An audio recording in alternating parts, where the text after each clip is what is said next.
ગુજરાતમાં એક તરફ દ્રશ્યો સામે આવી રહ્યા છે કે જ્યાં પેટ્રોલ ડીઝલ માટે ખેડૂતોની લાંબી લાઈનો લાગી રહી છે અને બીજી તરફ તંત્ર દ્વારા એવું કહેવામાં આવી રહ્યું છે કે ખેડૂતોને પૂરતા પ્રમાણમાં પેટ્રોલ ડીઝલ આપવામાં આવી રહ્યું છે અને ખાસ કરીને તંત્ર પાસે પણ પુરવઠો પર્યાપ્ત માત્રામાં છે।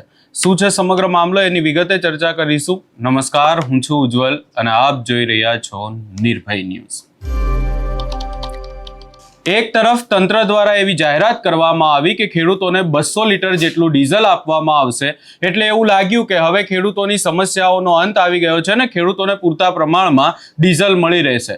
પરંતુ ફરી એકવાર ભાવનગરમાંથી એવા દ્રશ્યો સામે આવ્યા છે કે જ્યાં ભાવનગરના જે ત્રાપજ અલંગ હાઈવે ત્યાં ડીઝલ માટે ખેડૂતોની લાંબી લાઈનો લાગી છે અને ફરી એકવાર ખેડૂતો દ્વારા એ જ વાત કરવામાં આવી રહી છે કે સરકારની 200 લીટરની જાહેરાત છતાં પૂરતો જથ્થો મળતો નથી। વાવણી સમયે મુશ્કેલી પડી રહી છે અને ખાસ કરી અને અઠવાડિયામાં એકવાર ડીઝલનું ટેન્કર આવે છે અને એમાં પણ ખેડૂતોને 200 લીટર જે ડીઝલ આપવાની જાહેરાત કરવામાં આવી છે તંત્ર દ્વારા એ નથી આપવામાં આવતું ને માત્ર 1500 રૂપિયાનું ડીઝલ આપવામાં આવી રહ્યું છે।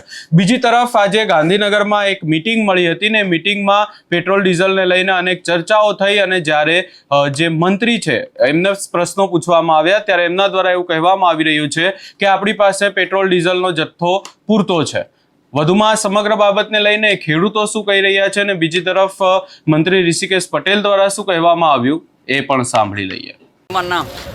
મારું નામ ભટ્ટ પ્રવીણભાઈ દુલુપજીભાઈ, ગામ મણાર, અને હું ખાતેદાર ખેડૂત મણારનો અને ભારાપરા અને અલંગ 3 ગામમાં મારે જમીન છે અને અમારે અત્યારે અપૂરતું ડીઝલ મળે છે અને લાઇનમાં ઊભા રહીને હવે ધરાઈ રહ્યા છીએ અને સરકાર એમ કહે છે કે 200 લીટર ખેડૂતોને મળશે। આજના સંદેશમાં જ છે કે 200 લીટર ખેડૂતોને ડીઝલ મળશે।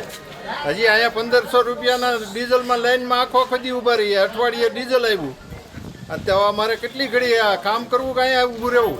તો આમાં ખેડૂતોને કેવી મુશ્કેલી પડે? ખેડૂતોને મુશ્કેલી છે અત્યારે। અમારે બધું જે જૂના ખેત પાળા હતા એ બધા વીખીને અત્યારે વાવણી ઉપર આવે ત્યાં પાટકળિયા કરીને બધું ચાર કરીને અત્યારે સાહ પાડવાની અત્યારે ટાઈમ આવી ગયો, ડીઝલ મળતું નથી।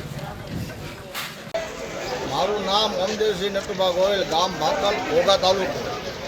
4 દિવસથી ડીઝલની લાઈનમાં ખેડૂત ઊભા, અમે હારે ઊભા 4 દી આવી કેમ કે ડીઝલ છે લાઈનમાં રહેવી, 5 જણા 10 જણા ડીઝલ મળે તો બંધ થઈને પૂરું છે, પાછા ઘરે વ્યા છે।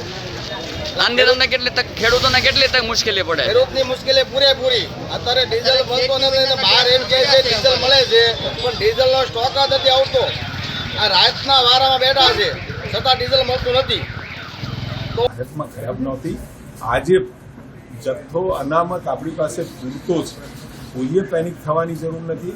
જ્યારે જોઈએ ત્યારે પેટ્રોલ ને ડીઝલ મળી જ રહે છે, પણ સંગ્રહખોરીથી બચવાની મારી સૌને અપીલ છે। પરામર્શ સમિતિની અંદર આ પેનિકના કારણે જે પરિસ્થિતિ ઉદ્ભવી છે એના ઉપર જ ચર્ચા હતી અને પેનિક પરિસ્થિતિને લોકોને સમજૂતી આપવા અને અનામત જથ્થો આપણી પાસે પૂરતો છે અને કોઈ પણ પેટ્રોલ પંપ પર જ્યારે જોઈએ ત્યારે પોતાની જરૂરિયાત પ્રમાણેનું પેટ્રોલ ડીઝલ મળવાનું છે એની ખાતરી સૌ લોકો રાખે। ચર્ચા વિચારણાના અંતે જે એસઓપી નક્કી થશે કે કામકાજના કલાકો અથવા કામકાજના દિવસો એ બધું એ બહુ વિચારણાના અંતે એ વિષય વસ્તુ આપણે આપીએ।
અહીંયા મંત્રી દ્વારા એવા પણ વાતો કરવામાં આવી રહી છે કે સીએનજીની ગાડીનો ઉપયોગ કરવો જોઈએ, ઇલેક્ટ્રિક વાહનોનો ઉપયોગ કરવા જોઈએ, પરંતુ અમે અહીંયા એમને એ કહેવા માંગીએ છીએ કે સાહેબ, ખેડૂતો કયા ઇલેક્ટ્રિક વાહનો અને સીએનજીનો ઉપયોગ કરે? ખાસ કરી અને અહીંયા હવે જે આખી બાબત સામે આવી છે અને ખેડૂતોએ ફરી એકવાર એ જ સવાલો ઊભા કર્યા છે કે એમને પૂરતા પ્રમાણમાં ડીઝલ મળતું નથી. આગામી સમયમાં જો હવે વાત કરવામાં આવે કે પેટ્રોલ ડીઝલનો જથ્થો કેટલો બાકી રહ્યો છે અને ખાસ કરી અને આગામી સમયમાં શું હજી મુશ્કેલીઓ વધશે, પેટ્રોલ ડીઝલની અછત થશે કે પછી પરિસ્થિતિ સામાન્ય બનતી જોવા મળશે, એને લઈને જો ચર્ચા કરવામાં આવે તો આખી બાબતને લઈને જે સ્ટ્રેટ ઓફ હોર્મુઝમાં હાલ પરિસ્થિતિ છે ત્યાંથી જે હાલ જહાજો આવી રહ્યા છે ક્રૂડ ઓઇલના, એ માત્ર ને માત્ર ક્યાંક ને ક્યાંક ઓછી સંખ્યામાં જહાજો આવી રહ્યા છે અને આગામી સમયમાં જો વૈશ્વિક તણાવની પરિસ્થિતિ હાલ જે રીતે ચાલી રહી છે એવી રીતે જો ચાલતી રહેશે તો આગામી સમયમાં પણ આ જે ક્રૂડ ઓઇલની અછત છે અને પેટ્રોલ ડીઝલની અછત એના કારણે સર્જાઈ શકે છે. આ સમગ્ર બાબતે તમારો શું અભિપ્રાય છે એ અમને કમેન્ટ કરી જરૂર જણાવશો અને અમારી ચેનલ નિર્ભય ન્યૂઝને લાઇક, શેર, સબસ્ક્રાઇબ કરવાનું ભૂલશો નહીં.